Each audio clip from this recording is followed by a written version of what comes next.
In between experimenting about different Sork builds, I've been pushing some Nightmare Dungeons, an experience that's more frustrating than exciting, due in no small part to the fact that I got stuck in the high 60s. Now, Nightmare Dungeons are hard, so you shouldn't feel bad for getting stuck, and yet I did. I'll get into more of that later. Now, I'm level 93, and I have solid but not perfect gear. If you want to know more about my gearing, do check out my Ice Shards guide, link will be up in the card and down in the description below. Part of the problem is, I'm probably never going to be a god Diablo gamer. Super fast reflexes and amazing reactions just aren't me, so if I'm going to clear Nightmare Tier 100, I probably need to do it on a tanky build, rather than Sork that's just going to get one shot when you inevitably make that mistake. However, by changing up some of what I did, I've gone from doing 60s, my highest before was a 64, to now clearing a 72 solo, and feeling pretty confident that I could manage a 74 to 76 with a little more practice. Never mind the fact that I could probably do an 80 if I got a couple levels and fish for really good mods and monster types. And it all started with a video from Subtractum, or more accurately, dropping by his stream.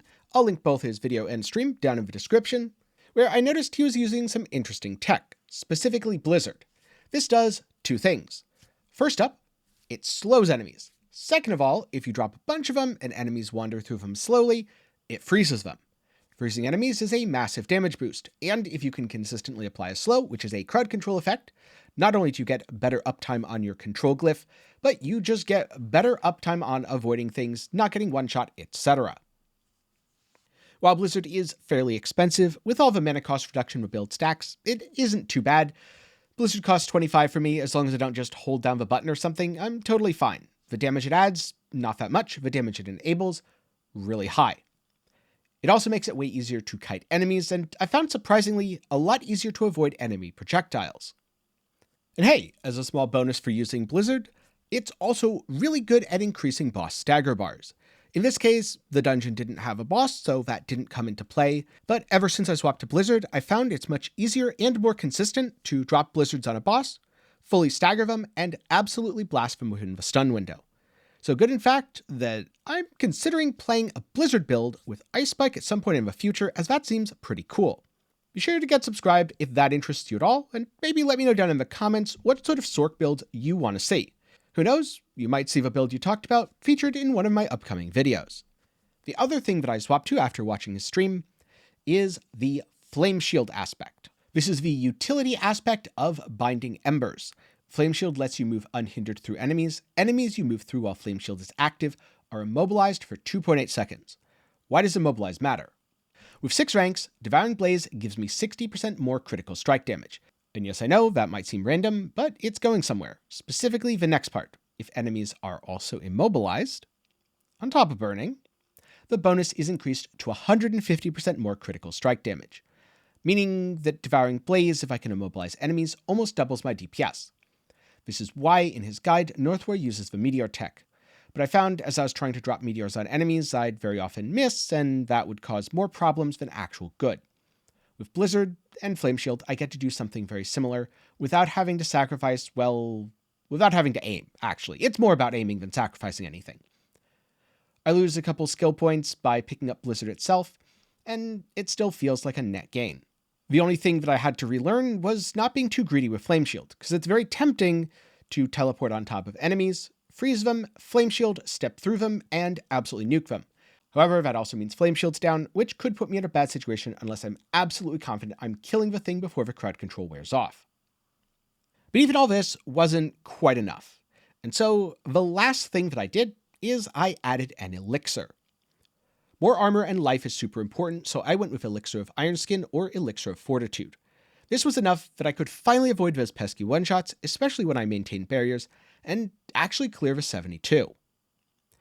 By changing up all of these things, I went from being hard stuck at 64-ish to clearing 72 fairly easily. And like I mentioned at the start, when it comes to Nightmare Dungeon pushing, I'm certainly not the best. But I did want to include just a few quick tips about what I've found so far and what's given me some success. First up, read the mods. Certain things just suck, and other things suck for your build. For example, Cold Enchanted. If enemies hit you, they freeze you. If you're not permanently unstoppable, they're probably going to kill you. Of course, Cold Enchanted doesn't matter if you're in a high tier key, because if they hit you, you're dead anyway. but in lower tier keys this can be a pain and cause a single mistake to cascade into a death. Other affixes like resource burn also suck in low tier keys. Anything that forces you to move or displaces you or messes with your movement is especially difficult to deal with in high tier keys, I found. And sometimes enemies become unstoppable at 30% life. That's a complete brick, because 30% life is not enough to kill things instantly in a single attack, at least in my current gear. So in short, through trial and error, read all your keys, try to think about what sort of mob types are in the dungeon. Ghosts, for example, are really hard, whereas skeletons are quite easy. That's why Ancient's Lament was a pretty good dungeon for me to push as a 72. Next up, plan your pulls. And also be patient. I'll very often line up all my cooldowns, teleport on top of something, Ice Nova, maybe step through a Flame Shield, and then just nuke it. After that, everything's on cooldown. If there's a straggler, I'll drop some blizzards, try to pick it off with ice shards.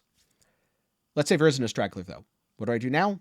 I wait, because it's better for me to wait and not burn a resurrect, because I went in too early and made a mistake.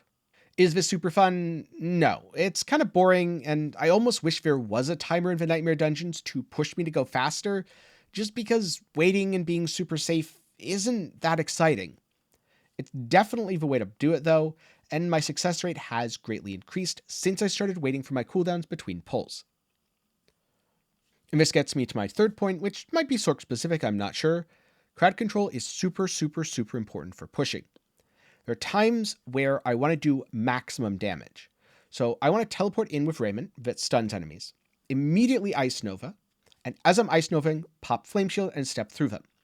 They're now stunned, frozen, and immobilized, which stacks all of my damage bonuses and lets me pretty much nuke things into oblivion. There are other times where I want to space things out. I'll teleport in with Raiment. I'll cast a couple times. Then I'll use Ice Nova, freezing things. I'll cast again. Then, as that's wearing off, the enemy is still alive, I pop Flame Shield, I step through them and away. They're now immobilized and can't chase me. I drop a blizzard behind me to chill them, perpetuate slows, and potentially freeze them again, while keeping them crowd controlled for as long as possible. The immunity also gives me time to safely exit the area. And finally, in terms of defenses, resists really don't feel like they matter. Life and armor are important to a point. In a Nightmare 72, having enough life and armor to not get one-shot, having enough damage reductions to not get one-shot feels really good. In an 80, I'm just one-shot anyway, and there doesn't seem to be anything I can do about it. Maybe at level 100, maybe with a few better damage rolls, armor rolls, whatever on my gear, I could. But I think once you get up to Nightmare tier 100, at least on this class, you're just gonna die, and you have to accept that, get good, and, well, probably don't clear Nightmare tier 100 on a Sorc if you're not good enough to dodge everything or crowd control everything or really control the pace of that battle. At that point, going pure damage is also very important because your defenses don't matter and you might as well kill things as fast as possible. And then last but not least, don't feel like you have to do it. If you're not having fun pushing Nightmare Dungeons, then just stop. Because I know there can be a lot of expectations put on people, especially when they see videos about someone clearing a Nightmare 100, or seeing their favorite content creator absolutely annihilate Uber Lilith. And those things are awesome. Achievements like that should absolutely be celebrated. But not everyone's going to do it, and not everyone should feel pressured to. So if Nightmare Dungeons aren't your thing, you just want to go farm Helltides, casually dirtle your way to level 100, or just play a bunch of different classes, try different builds, and have fun, kind of like I'm doing, then absolutely focus on that. At the end of the day, having fun is winning, especially because right now, it's a new game. Whatever time do you get to experiment before everything's fully solved and figured out? So that's why recently I've talked about both Ice Shards and Arc Lash, and also why I'm going to be talking about more builds in the future, including Chain Lightning. So if you want to see any of that, do be sure to get subscribed, and maybe while you're down there, leave a like. But that's about it for me today. Hopefully you've enjoyed, maybe you found some tips and tricks, or you just liked seeing my gameplay in a Nightmare Dungeon 72. Before I go, a special thanks to my patrons and channel members for their continued support. For as low as $1 a month, you can help make videos just like this one possible. Link to my Patreon is down in the description. If you're looking for something else to watch, there's a recommendation on screen right now. Or if you want some more curated recommendations from me, then check out Subtractum's video, my Ice Shard Sorc guide, my Arc Lash Sorc guide, and you know what, we're going to be spicy, I'll also throw in my Sorcerer Unique tier list. With that, thanks for watching, hope Hope you learned something, and I hope to see you again sometime soon.